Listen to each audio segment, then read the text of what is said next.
When I first bought that small, run-down shack by the lake, people laughed, and not quietly either. The HOA president, a smug man named Richard, literally chuckled when I signed the papers. $5 for that pile of wood, he said, shaking his head. You'll regret that before summer ends. Everyone in the neighborhood thought I'd lost my mind. The shack was barely standing, the dock was rotten, and the whole place smelled like damp wood and lakeweed. But I saw something they didn't: potential. You see, my late grandfather used to tell me stories about that very lake. He used to fish there every weekend. And he always said that the land around it had a special value, not just in money, but in peace. So, when I saw that abandoned shack for sale for just $5, I didn't hesitate. The owner was an old man who just wanted to get rid of it before moving to a retirement home. No one else wanted to touch it, so it became mine. At first, the HOA tried to make things difficult. They sent letters about property standards, land use violations, and even community aesthetics. Apparently, my old shack didn't fit in with the lakefront mansions that surrounded it. I didn't care. I rolled up my sleeves, bought some lumber, and started rebuilding with my own 2 hands. The nights were long and cold, and I could hear the neighbors laughing across the water. But I kept going. Over the months, the shack began to transform. I tore out the rotten boards, added a small porch, and fixed the roof. I learned plumbing and wiring from YouTube tutorials, and even installed solar panels to make it off-grid. When I was done, it wasn't a mansion, but it was beautiful. A simple, cozy lake cabin that felt like home. Then, everything changed one morning when a real estate agent showed up at my door. She said she had a buyer interested in my property for $300,000. I almost thought she was joking. But she explained that the lake was now being featured in a development project, and land values had skyrocketed. That same HOA that mocked my shack had been pushing for new luxury developments. And suddenly, my worthless land was prime property. I politely declined the offer. The place meant too much to me. But that's when the HOA started turning nasty. First, they claimed I hadn't followed proper construction permits, even though I had all the paperwork.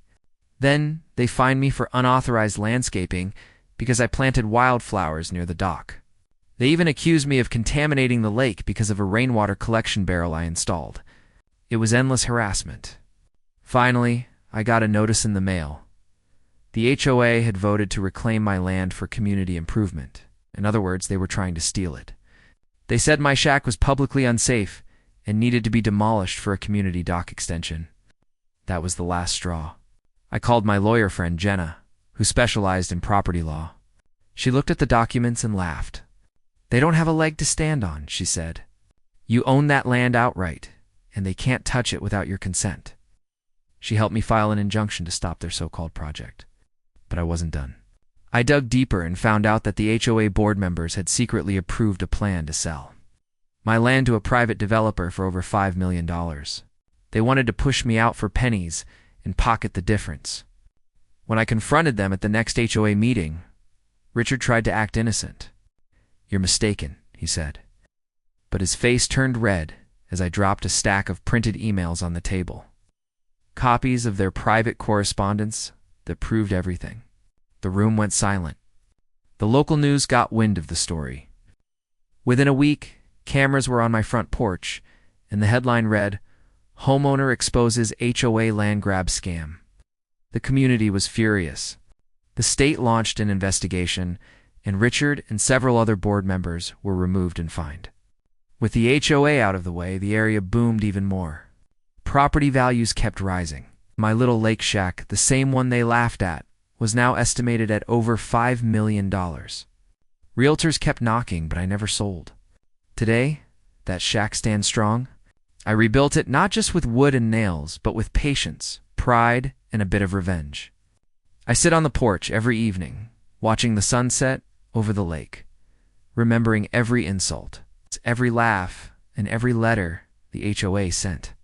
Funny thing is, sometimes I see Richard drive by in his fancy car, staring at the property he once mocked. He lost everything: his position, his credibility, and his chance to cash in on what he thought was worthless. And me, I just smile.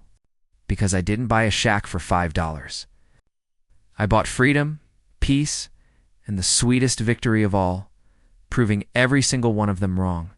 Now, when people ask how I turned a $5 shack into a $5 million dream, tell them the truth. I didn't do it for money. I did it because sometimes the best revenge is success.